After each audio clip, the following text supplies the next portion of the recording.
First of all, thank you all for being up so early in the morning after traveling from Latin America, for instance. I think that's the farthest possible way to come here. Maybe Asia would be almost as much, but Latin America, I know, takes maybe 30 hours to reach Grenoble, maybe 33 hours. It's a really long trip.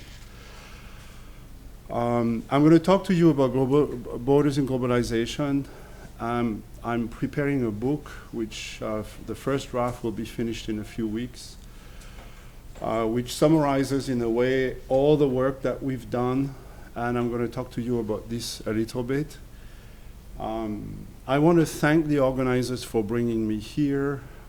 It's a real honor to be in Grenoble and at a forum of the Americas, because I think indeed it would be nice if we did more research comparing the Americas with the rest of the world, but also comparing Latin America with North America or Anglophone America more often, because there are similar issues there, which I'll come back to in my conclusion.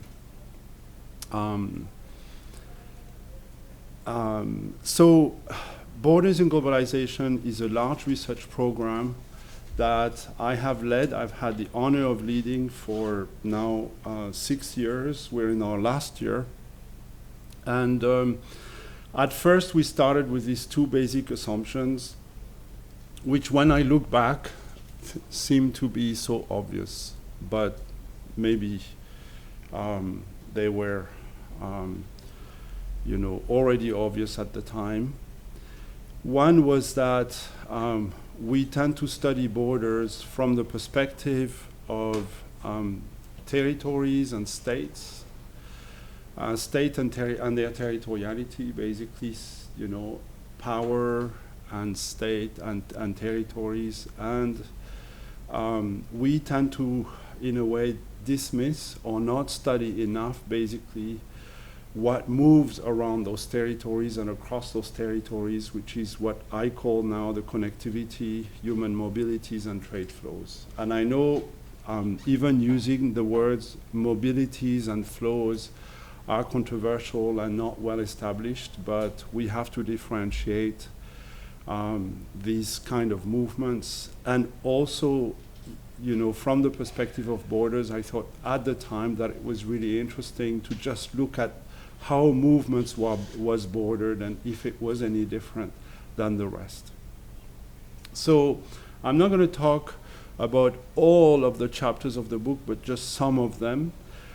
The research was really organized from a historical perspective, the modern area of state, and looking at basically challenges, if you want, to the boundary line. So the idea that when we understand borders, we have to look at boundary line, and we can look at borderlands, obviously. But if we want to integrate other things than just understanding and focusing on a statist view of borders, we had to think a little bit outside the box, and so therefore we had to look at flows, and we had to look at mechanisms that border flows. We organized the research around 6 different themes: governance, economic and human flows. At the time, that's exactly the way it was written in the grant, economic and human flows; history and culture; security and sustainability. For each one of those themes, there were leads, and one of the leads is in the room. 2 of the leads actually are in the room, but Victor Conrad, my colleague Victor Conrad, who's right here in the corner here, hiding, is the lead for the culture theme, and I led governance, and obviously I led the whole project as well. To speak very bluntly, I'll say that when we do social science research, or when we do research, we tend to repeat things that have already been done, and so to identify the 6 themes and to work on very specific case studies was very easy at first, as long as we stayed within the first state territoriality and territories perspective. Colleagues understood that research very well. It was much more difficult to actually conceptualize, for instance, how do we do research from a historical perspective on mobility or on trade flows? And how do we question the way states or even economic actors generally implement bordering principles, bordering process when looking at mobility? And that was the struggle of the last 6 years. Now, we've done 170 studies. We have funded, quite a bit of graduate students. Obviously, all of these studies have been done by MA, PhD, and postdoc students. All of them have been supervised by colleagues like Victor, who did maybe 20 plus studies and has a couple of volumes coming out just under his leadership. We overall have already published at least 60 articles and book chapters. I think there is a special issue of, at least 2 special issues, but there is a special issue of JBS that has just been accepted on mobilities just in the last couple of weeks. So we have published massively, and we also have a bunch of books that are going to come out, and the exact number escapes me, unfortunately, because it has evolved quite a bit, but I know it's about 10 books. So overall, the project will have published lots of things, and we're just at the very beginning of what, the project impact on the field will be. Today I want to discuss just some of the themes here. So I'm going to look at history and culture because I think they're really important. The connectivity challenge, I'm going to discuss the Anthropocene, and then governance, and then looking forward. And the idea that I had was to every time come back to this, to actually what Alexandre Bellier just said to us, Pierre-Alexandre Bellier just said to us, is that the establishment of boundary lines as a colonial project had a tremendous impact on the Americas. And that from a European perspective, sometimes we tend to forget actually the role of colonialization and the impact of the colon on territory. But obviously the Americas are a fabulous case study to understand today's struggles. It's less clear in Europe maybe because Europe is becoming more and more integrated. And when you read the media, you realize that the European dimension itself is more focused on the construction of its future in a very counterintuitive way, right? We tend to think that the future actually was a construction of the Americas, at least the North American construction. But obviously, in Europe, with the European project, all of this is really very much at stake. I'll come back to this and discuss this. But there are tensions between what people want, political communities want, their ownership and control over the territory upon which, and the territoriality of these communities, and globally the neoliberal project that has to do with the extraction of resources out of territories. And I think in the Americas it's quite salient. I think in Europe it's a little less obvious in great parts, but we can come back to this debate. So I'm going to start with some of the work that we've done in history and culture, looking at culture of borders, border histories, and culture's challenges. And obviously I'm going to talk about the work that has been done by my colleagues under what I think is my leadership, but I should underscore here that it's a collective leadership, because these colleagues, all the colleagues that I cite here, and I met every single Tuesday, every single first Tuesday of every month, 10 months a year for the last 6 years, for 1 hour, sometime 2 hours, online. Thank you, Victor, for your patience. So collective leadership, however, is, I think, the mark of this project, and so I can't take ownership of the findings. I think collectively we can take ownership, however, of the findings, and so some of the things that we have. So in terms of history, I will not illustrate specific studies, but I'll tell you that both in history and culture, one of the focus was indigenous, and the issue of indigenization of our literature in a way. One of the things that we were looking at, and I call this, challenges to the castle. States, the way we understand them, are legal formations where boundaries are nothing else than legal concepts to reproduce what I call the castle walls. So boundaries, in a way, are the walls of an international system where every state is like a castle. And I think it's quite interesting because there is a very strong statist view that has imposed itself upon us social scientists for the longest time. But it started one day, and the Stele of Vulture obviously is a very interesting example of it because it stayed with us. It's the idea that international treaties basically organize the international system as we know it today. But it was made small, very small bits of pieces one by one. And it's the idea that one of the first technology as well that we developed as the human race to divide territory is nothing else but the rule of law. And it stays with us. And border students, scholars, tend to not study the rule of law in a way enough. We tend to organize our thinking around disciplinary views, and we tend to dismiss the rule of law as one very interesting technology that also is historical, cultural, and so on and so forth. So I'm pointing to this because I think it's quite interesting to not lose that focus, and I'll explain why a little bit better, especially when I discuss the connectivity chapter.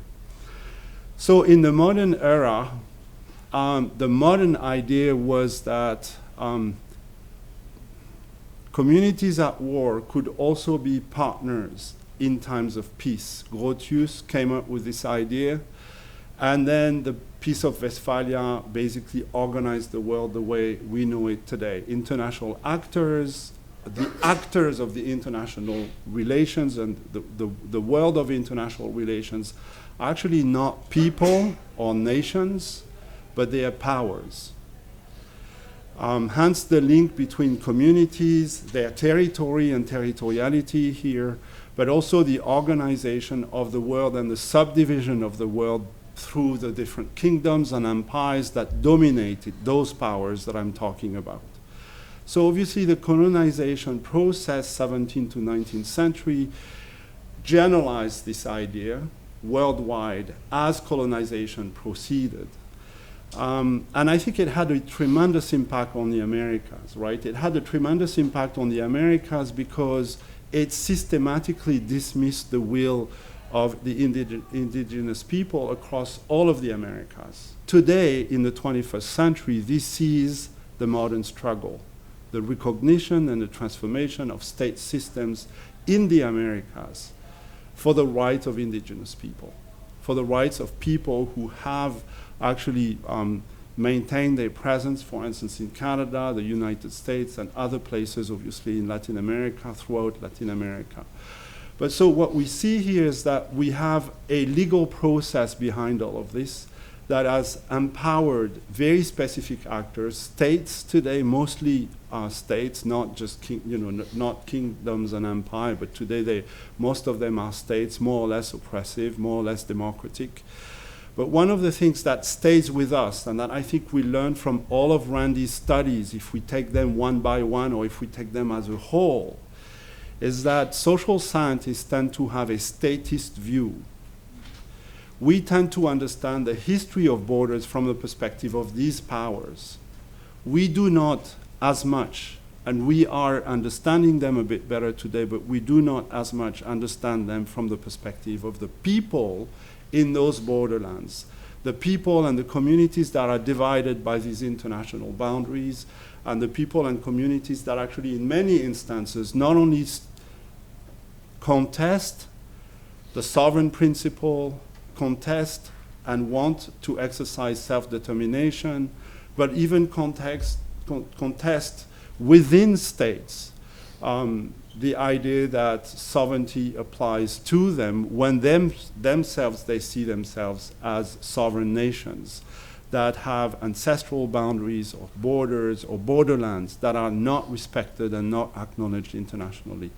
not acknowledged by states. In Canada, there are many different nations today that are renegotiating this. The literature on this is emerging, and it's quite interesting to see with what force it is emerging, because obviously now we're talking about many indigenous scholars and legal experts. For instance, the University of Victoria just created the first ever BA in law where you can study indigenous law, and obviously part of it has to do with the assertion of self-determination and sovereign rights over indigenous nations in Canada, and the relationships of those indigenous nations with the Canadian state and with the rest of the world.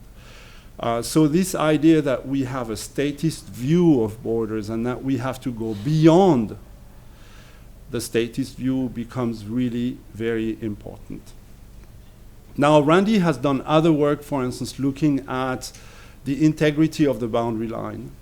And he has done a number of studies looking at mobility, but also and primarily at flows as challenges, and transportation network as challenges to the integrity of the boundary line, especially between Canada and the United States, but I'm not elaborating too much on this at this point. Now, when we look at culture, borders, and borderland, this is primarily the work that has been led by Victor Conrad. There are a number of questions here that go with and along and coherent with the work, and I would say even reinforce and underscore the importance of Randy's question, right? Randy's questions is basically, is the statist view the right focus to understand borders, boundaries, and borderlands? And I include here boundaries because obviously challenges to boundaries are quite an interesting historical and cultural perspective here as well, right? In the articulation, in the implementation of boundaries, for instance, there are many factors that are both historical and cultural. So the work that has been done here with Victor, I would say, is an attempt to theorize this. And I think it's quite interesting to see, and I'm just going to illustrate and show some studies. But one of the things that I find really interesting and fascinating in the work that emerges from Victor's research is that the concept of border cultures and of cultures of borderlands are basically being displaced away from boundary line and what we would call traditionally borderlands. In other words, we find that looking at cultures in borderlands can be located elsewhere, at the center of a city, in the middle of a country, and so on and so forth. And it's not just to be found. In other words, we have an reassertion of some of the principles, some of the ideas like hybridization and so on and so forth, that in a way pre-existed but are articulated in very sophisticated ways. So Victor, in the last presentations that he did at the Association of Borderland Studies San Diego a month ago, used this slide that is here, and Victor didn't ask you if I could use it, but it was public, so I used it. And I thought it is actually quite interesting to see that, you know, from imaginaries to production to identity to control to resistance, we have kind of here a culture of borderlands that we can use as a theory to understand, you know, border cultures that in a way allow us to rethink this hybridization in a way away from territory, away from territoriality as well, in many different places in many different locations, and not just around international boundary lines. So here I have a list of the kind of studies that are presented and being articulated in some of the writing on imagination by Darosh, who's a Canadian scholar, sight of being able to see, and location sight on the line by Rodney, and so on and so forth. And so we have here many illustrations by many different scholars that actually articulate bits and pieces, but in a coherent manner, these different questions around how border cultures and the culture of borderlands allow us to have different visions as to what we are doing here with the concepts, and obviously lead to a different theorization of these perspectives. So here, what is quite interesting is that in a way, artistic representation of borders are found across borderlands. They are found in cities, languages, ethnicities, many artistic and cultural forms. And so if we want to understand borders tomorrow, we don't have to study the boundary line as much, or even the borderland itself. We can find borderlands elsewhere than around or across a boundary line. So many of those challenge and contest the boundaries itself. In other words, they are sites of resistance against, for instance, information communication and security systems that are being implemented in certain countries, and are appearing in many countries, including North America and Europe. And that also they are sites where we can basically look at the imaginaries. We can look at how our own understanding, in a way, is itself about hybridization and this challenge to, set forms and set hypotheses to understand borders, border cultures. Here again, one of the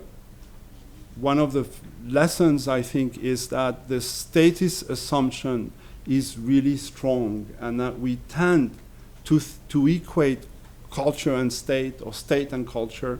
In certain countries, it's a little less obvious than in other countries, but generally, this is the dominating model. And I think that the work that has been done by the team on borderscaping by James Scott and his large team on borderscaping is an answer, but what it tells us is that these things are negotiated around boundaries, that there are certain overlaps. The borderscaping is this idea that certain cultures will obviously straddle over, systematically contesting boundary line. I think that Victor's suggestion is that it goes way beyond borderscaping. And I think that what we see here is that the concept itself allows us to understand borders from a very, very different perspective. Yes, it may lead us to some theoretical discussion that are not going to be that simple.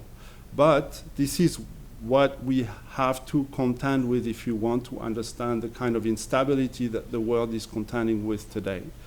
In other words, we have to rethink when we study borders from the perspective of the people. We have to rethink from the perspective of imaginaries and the production itself of ideas to actually understand really the kind of transformation, new imaginaries, transforming basically the way we approach bordering worldwide.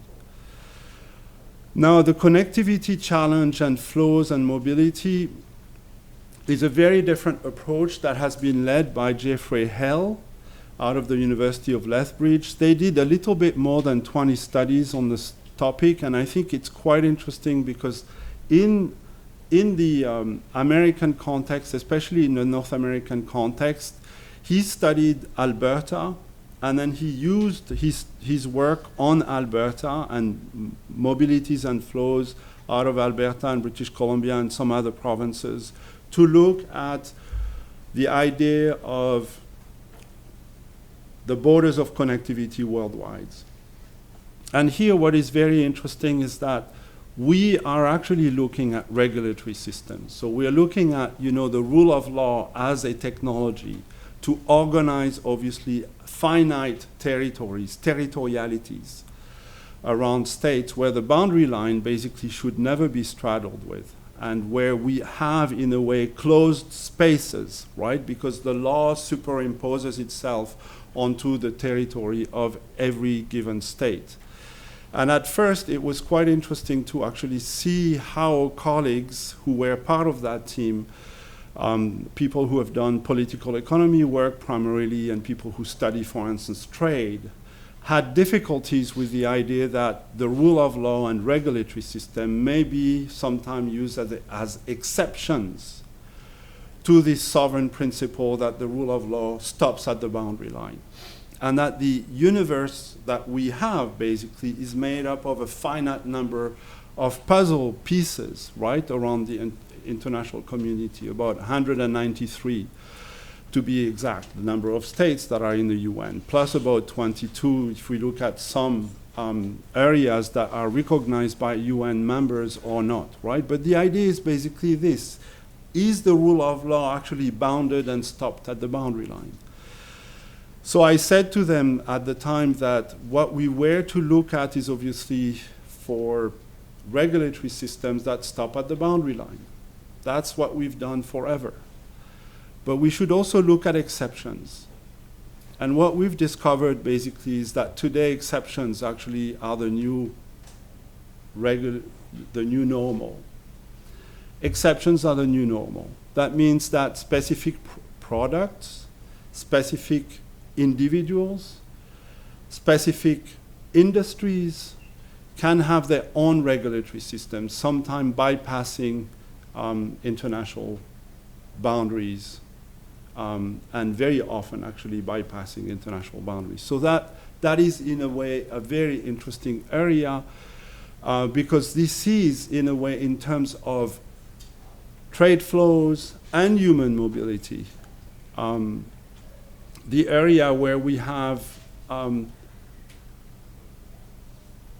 not just a challenge to the literature and the retheorization of the literature, but maybe the discovery that we understudy collectively this domain of border formations in many different areas of human activities that are much less territorialized than the rest.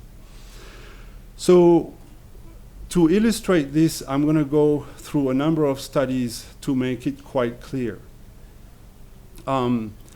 It is quite interesting to see how they started. They looked at oil sands, in northern Alberta and the supply chain of oil sand. They looked at the regulatory context. They looked at critical infrastructures and security. They looked at pipelines. They looked at water. And they looked at specific industries. And for instance, if we take just one example around the oil sand supply chain, one of the things that they discovered is that if we take the kind of machines that are moving across the boundary line, the Canada-US boundary line, in every one of these categories that is used by StatScan, the equivalent of the INSEE in France, right? What we discover is that most of those products have their specific regulatory environments. In other words, they cross the boundary, they cross the Canada-US boundary completely freely. They are not bound by the Canada-US boundary. They are bound by their own exceptional regulatory system. And the statistics that we have here is 70 to 90%. Now, what are the origins of these different machines? Well, it's Texas, Oklahoma, and Illinois. In other words, they are non-contiguous territories or states of the United States, and they are quite far away from Alberta itself. So here we had, in a way, a first idea that the international boundary had no impact on trade, and that flows, in a way, were able to completely dominate in the case of one specific industry, obviously, which is the oil sand, the extraction of dirty oil in northern Alberta. Now, we looked more specifically at different systems, And so we looked at both government agreements, governance arrangements. We looked at railway, air, truck, marine, pipeline systems to look at these different networks formation, if you want. We can look at this from the perspective of a road network or a train network or an airline or airline networks and so on and so forth, pipeline networks.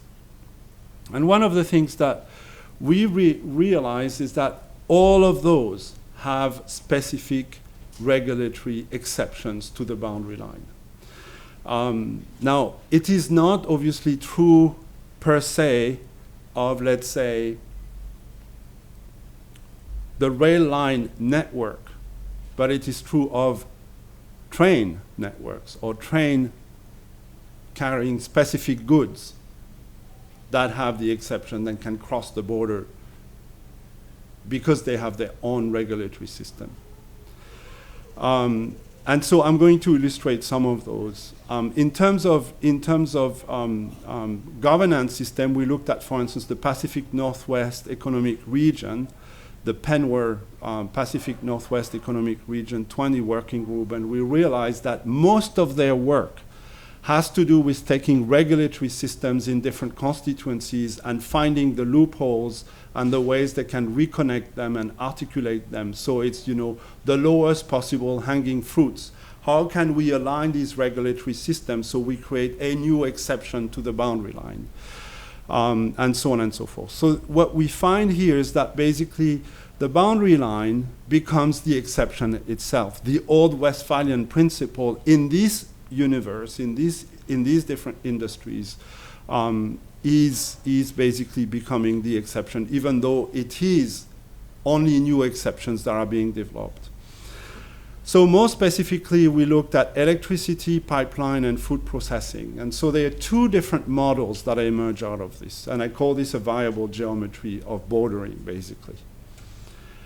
You have reciprocal agreements. In other words, they are regulatory systems that are exactly the same in two different non-contiguous constituencies. Let's say a southern state of the United States and Alberta have regulated certain products exactly the same way, so that the boundary line becomes irrelevant. There are no reasons for the product to not be accepted on both sides, right? Or you have systems that have the governance that articulate the regulation. For instance, a good example of this would be electricity. I'm going to come back to this.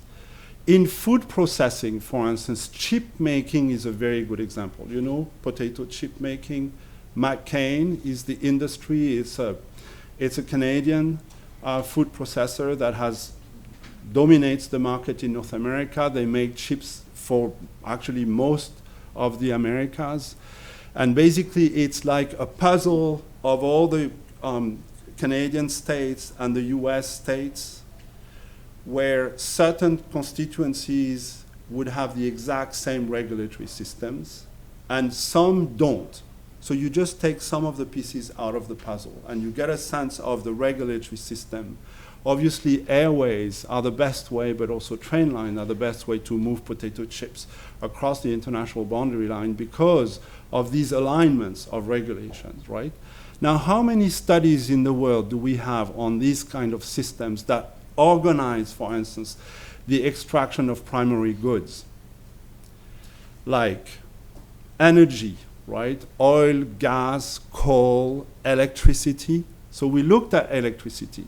And one of the things that we realized that there was a single agency regulating electricity transportation all the way across Canada and the US. The regulatory system is completely unified. There are no boundaries but the northern boundary of Canada and the southern boundary of the US for that system. And it is not even organized east-west or west-east. It's organized north-south and south-north, but mostly north-south because production is in Canada and consumption is in the south. So when we look at these different industries, obviously we have a very specific understanding of borders and bordering. in most of these industries, the bordering process takes place at source. You cross the border when you make the electricity. You cross the border when you make the chip. The boundary line becomes irrelevant. But the various ways that we can understand the governance of this, as I highlighted, is either like a puzzle with missing pieces, where all the regulatory systems are aligned, or a system that is a network, like a network of electricity cables that organize the territory in a certain fashion with a single regulator. So what we discover here is that when we look at connectivity and when we look specifically at the connectivity of the neoliberal industries, what we have here is a breaking of the castle walls. I haven't talked at all about mobilities. I've only talked about flows. And as you know, there is a very good reason why I'm not going there. It's because it's not regulated at all in the same way. Human mobility is also, however, regulated with exceptions, but it has to do with training, and we have some work coming out on this. If you have questions on this, I'll answer them. But basically, if you are in a rare discipline, it's quite easy to actually hop into exceptions. Like if you're a computer programmer today, Penware has worked on exceptions so that computer programmers can actually work completely freely in Washington or in British Columbia and travel back and forth across the border without any issues. But if you are in an area of work that is less skilled or less needed, rather than just focusing on the skill level, it's much more difficult to actually even move across the border. And there are many examples across the world on this. So the reality for when we look at territory and connectivity and borders is that they are variable geometries of market regulatory systems. That's why I started with saying, the first technology we had is the rule of law, and we still rely on it today, yet most social scientists disregard it as actually something that we need to look at, because it's really important to understand from a cultural, from a historical, even from disciplinary perspective, why we have certain rule of laws and not others, and what does it mean? From our different perspectives, social science perspective, what it means for the study of borders, but also for the study of the kind of universe that we're creating for ourselves. Certainly what we see is that the neoliberal agenda is contributing to the fragmentation and a number of exceptions to the sovereign uniform imposition of boundary lines as a system that organized the international community in 193 different areas of the world. There are very different logics here that are at stake and being implemented. Now, the fourth area I want to talk about is the Anthropocene and sustainability. And here, I will talk about the work that Salman Dalby has done with a number of students and colleagues. One of the things that Simon and I had discussed were things as simple, and that's why I use some of his slides like this one. Fort McMurray burnt 2 summers ago. And Fort McMurray is the area where oil sands are, it's kind of the headquarters of the oil sands in northern Alberta. And I had encouraged Simon to look at internal boundaries to Canadian regulatory system, with the idea that is very simple, is that certain type of public sector actors in a given province of Canada would never be able to cross over to go and work on another side. For instance, between Manitoba and Saskatchewan, or between British Columbia and Alberta. Which is kind of counterintuitive, right? You would assume that for instance, police forces would be able to go across if they are needed on the other side, or that fire brigades would be able to go across, or that even doctors or nurses would be able to go across, even especially because these are provincial regulatory system, and provincial boundaries are probably less and more porous, I would mean more porous than international boundary lines. And my idea came up from the fact that when I did field work years ago between San Diego and Tijuana, fire brigades could actually cross. That's before 9/11, it's in the 1990s. Fire brigade could actually cross, but also ambulances could also cross the border at the time. And then I was thinking, well, in Canada today, we need to see if this is something that is possible. And Simon had thought it's a little bit of a bizarre idea.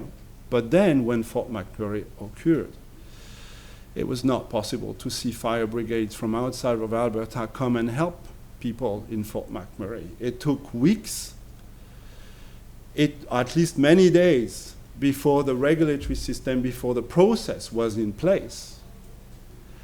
And so we start with this. The governance of the Anthropocene is really raising local questions that are quite serious about our governance and our processes around these regulatory systems, even within states. But it goes way beyond. And that's the mind-boggling part, is that when we look at the Anthropocene and sustainability, we are not talking about territorial borders or the boundaries of territorialities anymore.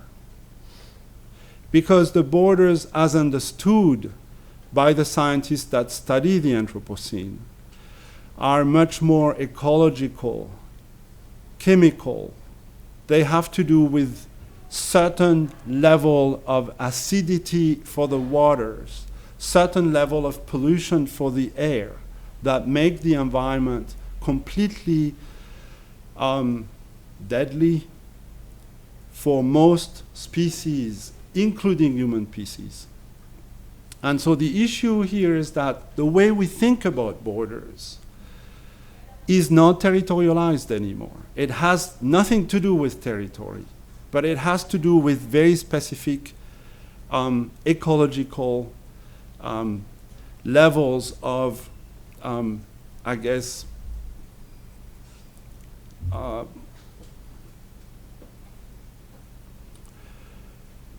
certain levels of within which life can take place. And this is something that we have not studied very more, and that Simon had, however, has studied in great detail, and a lot of people who study the world's ecology that are not in our social science disciplines, biologists, climatologists, and so on and so forth, are basically telling us. So here we have a wheel with the various ecological ceilings, and you can see that there are a number of areas within which basically we have to understand what is safe for humanity, or what is safe for most species around the world.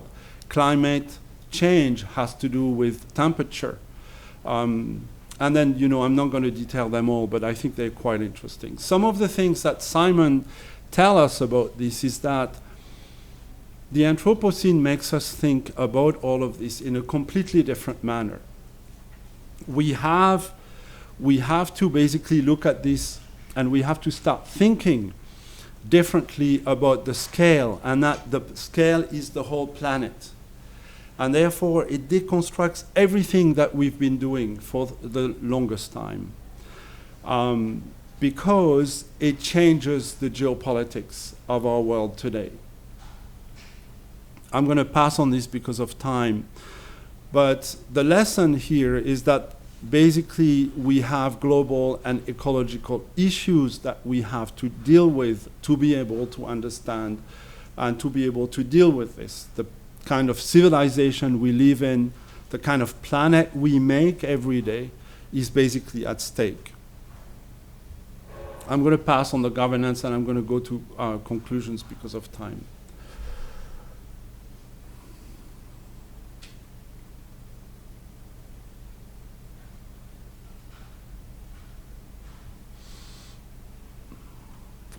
So I think one of the things that we've discovered with all this work is that understanding borders from a boundary perspective has become a huge conundrum for us. We have to move way beyond understanding borders from a boundary perspective. Even studying borderlands, as Victor has shown with all his work, goes beyond borderscaping. To understand borderlands or the cultures of borders, we can go in many different places. We don't have to be in the borderlands of boundary lines. So the world, in a way, for social scientists has opened up. And one of the things that I think is really interesting for us is that we have a variety of regulatory systems, we have a variety of governance systems that are still organizing the world, but all of them are challenges to state sovereignty and territorialities. And basically, to look at borders and boundaries means to us to look at issues of mobilities across non-contiguous territories. One way to understand this that I think is maybe the easiest way is to ask questions such as, what is the number one point of entry or border gate, if you want, in the territory of France? And you'll find out that there are no boundary lines at all that are involved. But Roissy is the number one point of entry and border gate. By far, it is the largest and majoritarian. This is the point through which the largest number of people enter the territory of France. Doesn't have to do with boundaries. So studying the airport per se, the facilities, the process, in a way, as connecting France to the rest of the world in Roissy is just as relevant as looking at, Vintimille, for instance, between France and Italy. Another one is that we have something that is completely new, which is information communication, and I haven't discussed this too much, but I'm going to conclude on this in 1 minute, is that information communication, just like the Anthropocene, is changing the ability certain states, but also and primarily certain private sector actors have to have a global view. Security systems have no more limits, right? The Schengen 2, Schengen 3 system, for instance, can go far beyond controlling every single entry-exit. A unified database now has no limit per se. China is able to control 1.3 billion people. India just implemented biometry for health access for 1.1 billion people.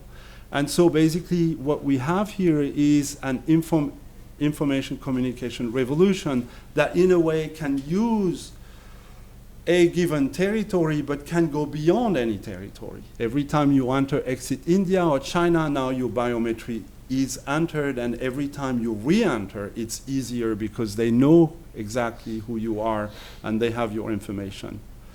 So all of these things obviously change the way we understand the territoriality of borders, the territoriality of boundary lines in a very, very important way. So there are two things that I think we need to look at. And I come back here because I think it's very important to look at the Americas here. When we look at borders in the world, but also in the Americas, one of the things that I think is really important is to look at what people and political communities want. And the tension that exists between, for instance, indigenous people and the extraction industries all over the Americas is a common theme. Electricity production in northern British Columbia or northern Quebec is as much an issue of contention for First Nation and indigenous people, as it is, First People, First Nations, as it is in Latin America for mining, for instance. And I think it's really relevant to focus on this because these are political statements of usage of land, but they also link political issues with the issue of the Anthropocene. And therefore, understanding, I would say, and that's the way I summarize it, sustainability and security issues are at the core of this transformation.